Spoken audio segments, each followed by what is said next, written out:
La FGTB a 100 ans. 100 ans d'histoire, 100 ans de lutte sociale, 100 ans d'organisation, 100 ans de solidarité. C'est en effet les 10 et 11 avril 1898 que naquit officiellement l'ancêtre de la FGTB, la commission syndicale, créée à l'initiative du Parti ouvrier belge.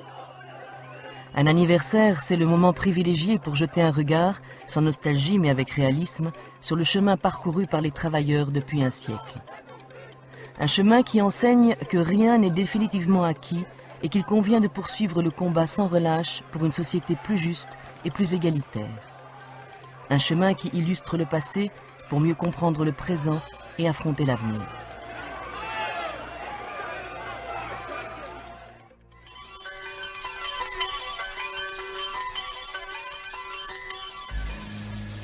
Au XIXe siècle, avec la révolution industrielle, la Belgique maintient la classe ouvrière dans des conditions de vie parmi les plus lamentables d'Europe. Les ouvriers sont dépourvus de tout droit politique et social. Il n'y a ni repos hebdomadaire, ni réglementation du temps de travail. Ainsi, en 1880, un ouvrier sur 3 fait des journées de 12 heures. Les salaires sont si bas que pour subvenir aux besoins de la famille, hommes, femmes et enfants sont contraints de travailler. Il n'y a aucune protection en cas d'accident. Le chômage et la vieillesse sont synonymes de misère. Le droit de coalition n'est pas reconnu et le livret ouvrier, véritable carte d'identité professionnelle, condamne le travailleur rebelle. Les actions de grève, souvent sauvagement réprimées par les forces de l'ordre, tombent sous le coup du code pénal. La classe ouvrière n'a pas le droit de vote, un droit réservé aux possédants qui payent suffisamment d'impôts. Aussi, l'organisation des travailleurs s'avère difficile. Il n'y a pas d'organisation véritablement qui se crée, qui se formalise, mais il faudra attendre effectivement la première internationale, principalement en Wallonie, pour qu'une effervescence se manifeste. Après la Commune de Paris, on constatera une chute de l'internationale, une chute de l'ensemble du mouvement ouvrier, et ce n'est que très lentement que vont se reconstituer des associations. Avec la crise économique de 1880, la prise de conscience de classe va s'accentuer et va donc permettre une reconstitution de l'ensemble du mouvement ouvrier. C'est dans ce contexte que le 5 avril 1885, à Bruxelles, une trentaine d'organisations syndicales participent avec des groupes mutualistes, des ligues démocratiques et des sociétés de libre pensée à la fondation du Parti ouvrier belge, le POB. À son programme, on trouve, outre le suffrage universel considéré comme l'instrument privilégié de l'émancipation, la réduction du temps de travail à 8 heures par jour, la suppression du travail des enfants, la limitation du travail des femmes et un jour de repos hebdomadaire.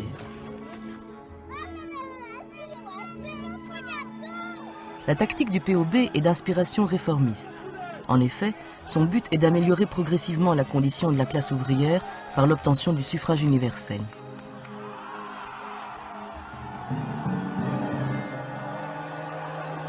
Tous ne partagent pas cette vision des choses. Au printemps de 1886, houilleurs et métallurgistes du bassin liégeois se mettent en grève pour obtenir une réduction du temps de travail et une hausse des salaires. Le mouvement s'étend rapidement au Hainaut. À Charleroi, il prend des allures insurrectionnelles que la troupe réprimera dans le sang. Cependant, les morts de Roux n'auront pas été inutiles. La bourgeoisie prend peur, la question sociale existe enfin. Le gouvernement met sur pied une commission d'enquête qui va recueillir à la fois les témoignages des patrons et des ouvriers et elle va faire apparaître une situation catastrophique de la classe ouvrière. Dans la foulée, on va prendre alors des mesures en matière de législation sociale. À la fois, c'est l'abolition du truck system qui permettait de payer les ouvriers en nature, c'est l'interdiction du travail des enfants de moins de 12 ans et c'est l'interdiction aussi du travail des femmes dans les mines. Au plan politique, la lutte s'intensifie. En 1893, suite à la pression de la rue, le suffrage universel, tempéré par le vote plural, est enfin octroyé. Le Parti ouvrier belge envoie 28 élus au Parlement.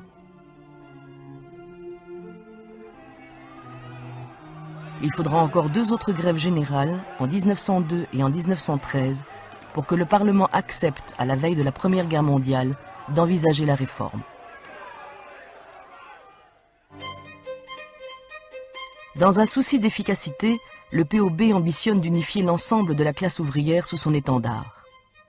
Dans cette optique, il fonde en 1898 la Commission syndicale. Envisagée d'abord comme un simple service d'études et de propagande, la Commission syndicale va rapidement jouer un rôle unificateur pour se muer peu à peu en organisation autonome. En 1907, les statuts sont assouplis de manière à permettre l'affiliation d'organisations sans obligation pour elles d'adhérer au POB ou de faire partie d'une centrale nationale. Sous le nom de Commission syndicale du Parti ouvrier et les syndicats indépendants, elle poursuit son unification. Si bien qu'à la veille de la Première Guerre mondiale, la Commission syndicale regroupe 21 centrales professionnelles comptant 80 000 membres. En dépit de ces progrès, le poids du syndicalisme reste faible en comparaison d'autres pays et les avancées sociales timides, même si à Verviers, en 1906, les ouvriers du textile négocient une première convention collective.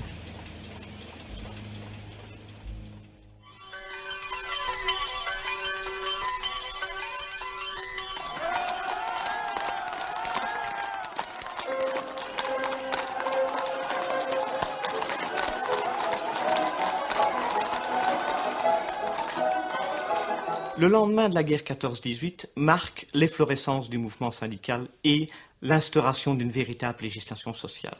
Après la guerre, c'est véritablement l'union sacrée dans les différents partis et il s'agit avant tout de reconstruire le pays. Donc les socialistes qui sont au gouvernement vont exiger toute une série de réformes sociales, politiques et économiques qui étaient dans leur programme déjà depuis de nombreuses années. Ce sera à la fois l'octroi du suffrage universel, ce sera les 8 heures, ce sera les commissions paritaires, ce sera les augmentations de salaire et aussi les pensions. Le 9 mai 1919, le Parlement vote la loi sur le suffrage universel pour les hommes, les femmes ne l'obtenant qu'en 1948.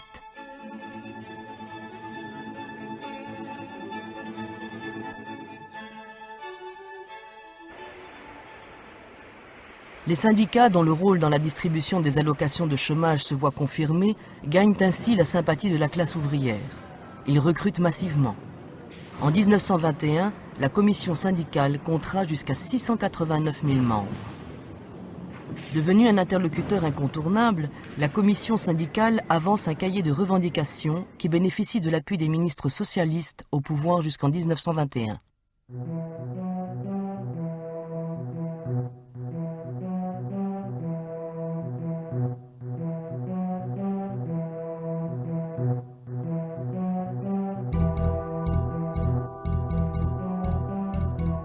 Dès 1919, les actions de grève en faveur de la réduction du temps de travail se multiplient, principalement en Wallonie, où sont concentrés les charbonnages et l'industrie sidérurgique. À l'initiative du ministre socialiste Joseph Waters, des commissions d'études sont instaurées. En acceptant de s'asseoir autour d'une table de négociation avec les représentants des travailleurs, les patrons les reconnaissent désormais comme interlocuteurs.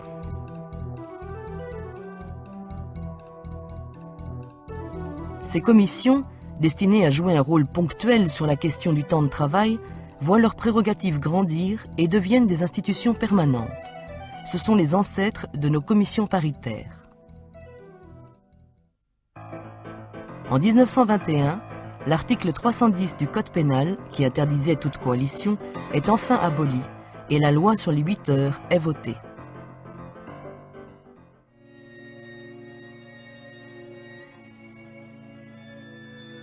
Tandis que le POB retourne dans l'opposition, la réaction s'installe et les avancées sociales se voient menacées. La commission syndicale est contrainte d'adopter une attitude défensive. La grande crise économique des années 30, illustrée par le crash boursier de 1929, aggrave encore la situation. Les gouvernements de droite pratiquent une politique de réduction des acquis sociaux. Les grands conflits de 1932 dans le Borinage et de 1934 à Verviers se soldent au mieux par des statu quo, voire par des échecs.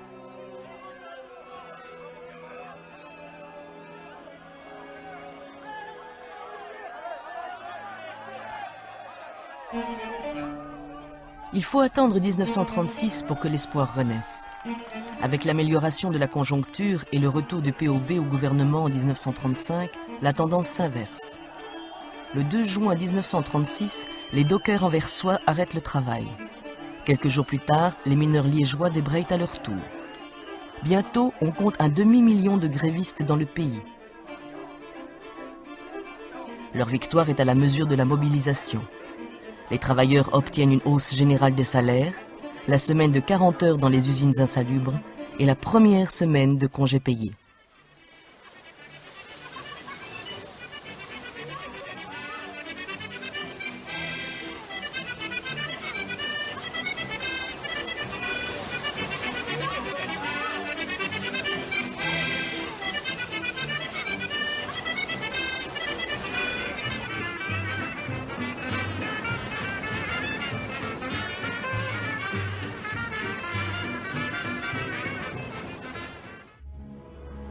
Même si des liens organiques continuent d'exister, l'organisation syndicale s'émancipe peu à peu de la tutelle du Parti ouvrier.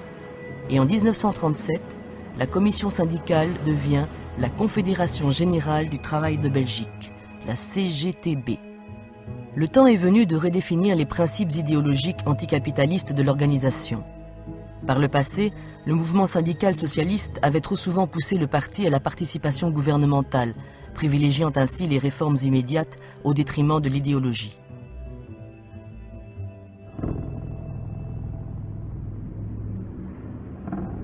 La montée des fascismes et l'aggravation des tensions internationales vont toutefois retenir toutes les attentions.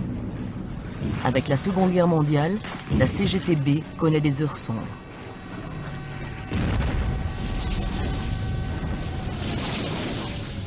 Le président du POB, Henri Demann, auteur d'un plan d'alternative économique au début de la crise, opte en effet pour la collaboration avec l'ennemi.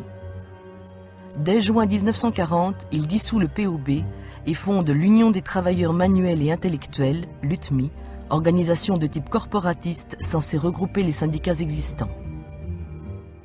La CGTB ne suit pas. Dans la résistance, l'action prend d'autres formes.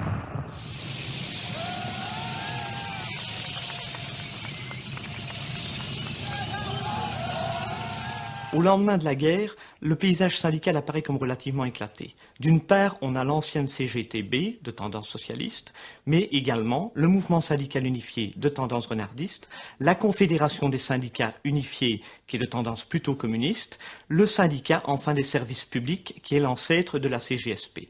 Ces différentes composantes vont se regrouper au sein de la FGTB.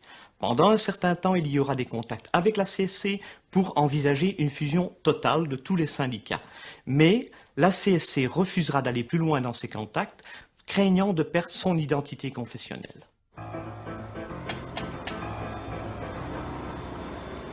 Les 28 et 29 avril 1945 a lieu le congrès de fusion des 4 organisations de gauche donnant naissance à la FGTB, la Fédération générale du travail de Belgique, qui se démarque du Parti socialiste.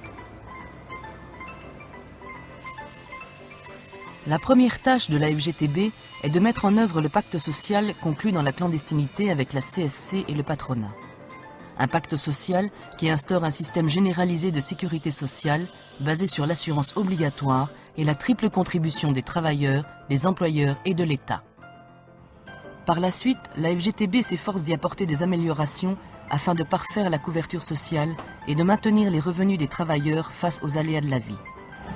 Suite à la crise économique qui sévit à partir de la moitié des années 70, la FGTB se voit contrainte de développer une stratégie défensive contre les attaques que subit le système de la part du patronat et des gouvernements successifs. Après-guerre, la concertation joue pleinement. Outre la gestion paritaire de la Sécu, l'organisation syndicale est reconnue comme interlocuteur au niveau de l'entreprise, avec l'instauration des conseils d'entreprise et des comités de sécurité et d'hygiène, au niveau sectoriel, avec les commissions paritaires réactivées dès 1945, et au niveau national, avec la mise en place en 1948 d'un Conseil central de l'économie et en 1952 d'un Conseil national du travail. Par la suite, avec la réforme de l'État, le niveau régional se voit aussi reconnu.